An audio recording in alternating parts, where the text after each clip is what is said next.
Mes chers compatriotes, plus que quelques heures nous séparent de la nouvelle année, laissant derrière elle 2 mois riches en événements, tant dans la vie de la nation que dans celle de chacune et de chacun de nous.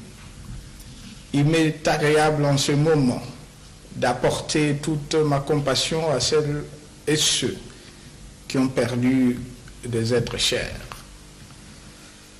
J'adresse mes encouragements à celles et ceux qui ont été affectés par des maladies ou des accidents. Et j'exprime ma sympathie à nos compatriotes qui ont été forcés à quitter leur toit à cause de la folie meurtrière des actes terroristes et anarchistes qui sèment la terreur et la désolation dans quelques entités territoriales de notre pays.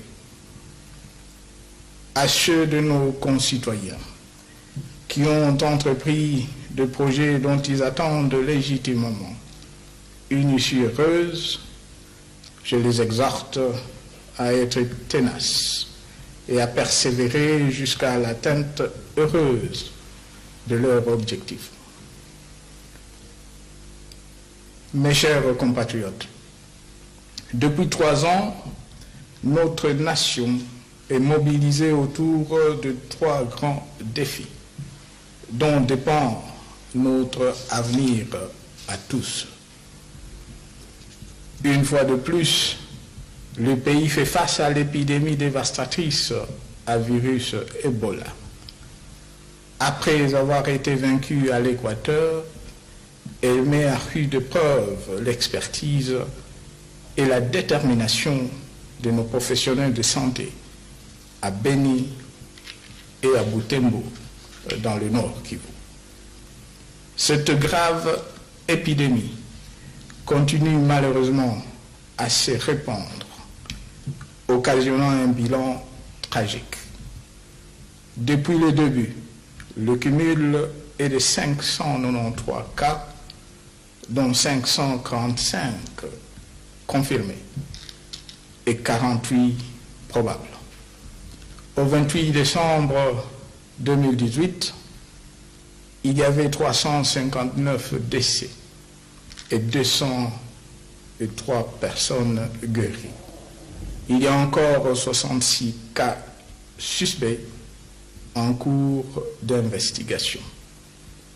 Nous constatons donc que jusqu'à ce jour, malgré d'immenses efforts fournis, nos médecins n'arrivent pas encore à contrôler de manière satisfaisante ce véritable drame sanitaire.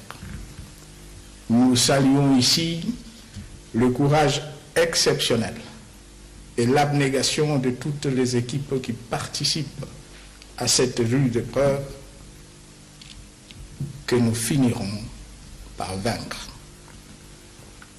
Je profite de cette circonstance pour lancer un appel au civisme à nos compatriotes des régions touchées par cette catastrophe.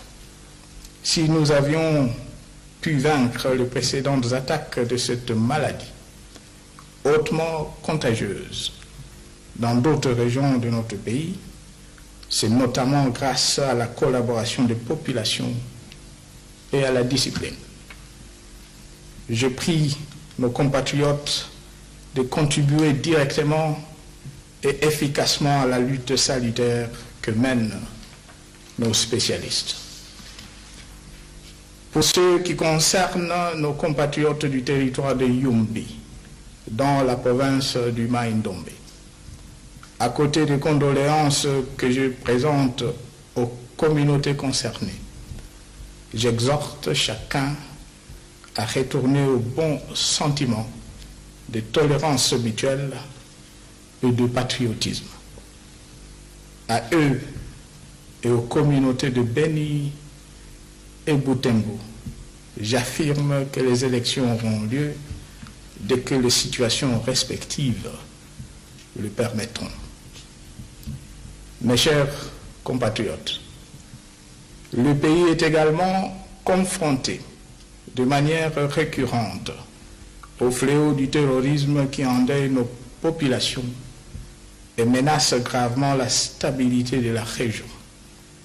Que nos forces de défense et sécurité, qui luttent avec courage et sacrifice contre cette barbarie et assurent la sécurité et l'ordre public à travers l'ensemble du pays, trouvent ici l'expression de la reconnaissance de toute la nation.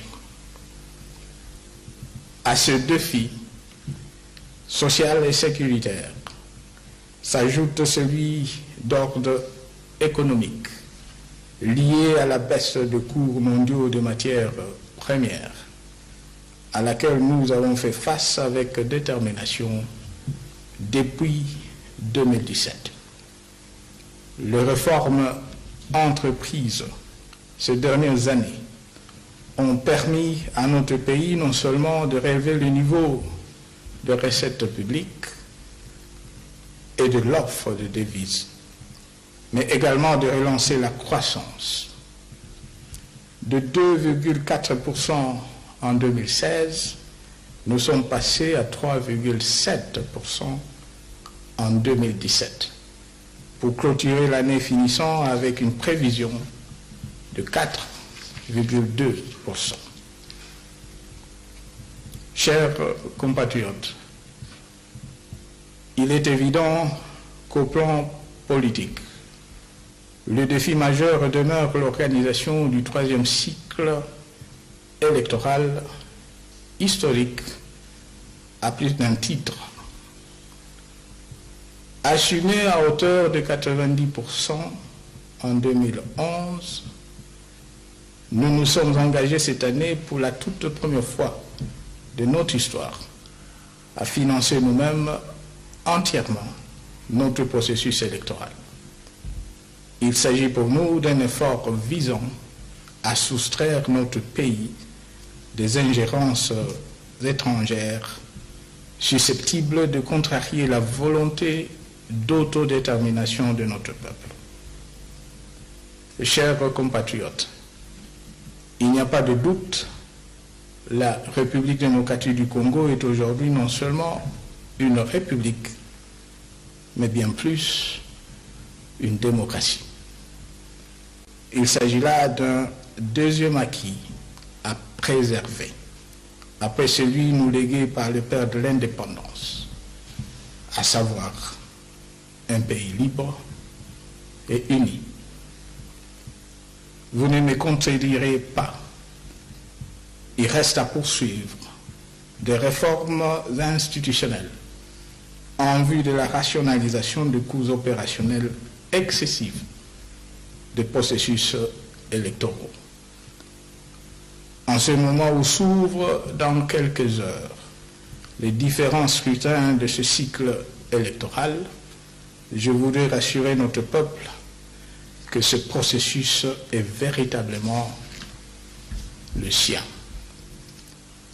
De la même manière qu'il s'en est approprié lors de précédentes étapes, à savoir la préparation et l'adoption des dispositions légales nécessaires au processus, la mise en place de la Commission électorale nationale indépendante, l'organisation du financement de l'ensemble du processus, la publication du calendrier électoral, l'enrôlement des électeurs, l'enregistrement des candidatures et bientôt la tenue des élections proprement dites. Le peuple congolais est demeuré maître de son processus. Ainsi, le peuple congolais aura prouvé à la face du monde qu'il connaît les vrais enjeux de ces élections, ceux de l'affirmation de sa dignité et de la consolidation de sa souveraineté. Je voudrais en outre rassurer notre peuple que les dispositions ont été prises avec le gouvernement pour sécuriser toutes les parties prenantes au processus, candidats comme électeurs, y compris les observateurs. C'est ici aussi le lieu d'en appeler au respect des règles du jeu. Notre Constitution et toutes les parties aux différents accords l'ont reconnu, ne confère la compétence d'organiser les scrutins et d'en publier les résultats qu'à la Commission électorale nationale indépendante. Elle seule et in fine à la Cour constitutionnelle. Chers compatriotes, à la veille du jour de l'an, j'ai instruit le ministre de la Justice de mettre en exécution les mesures de grâce que j'ai prises en faveur de certaines catégories de prisonniers. Mes chers compatriotes, la République démocratique du Congo n'a pas besoin de détruire le bel élan de stabilité et de croissance pris grâce aux efforts de chacun et de tous. La République démocratique du Congo veut consolider sa démocratie, aller vers son développement et améliorer les conditions de vie de sa population. La République démocratique du Congo veut demeurer un pays ouvert, soucieux d'établir des relations de partenariat justes, équitables et respectueuses de la dignité humaine et de l'égalité souveraine des États. Que la grâce de notre Dieu et sa paix demeurent sur la République démocratique du Congo. Bonne et heureuse année 2019. Mesdames et messieurs, je vous remercie.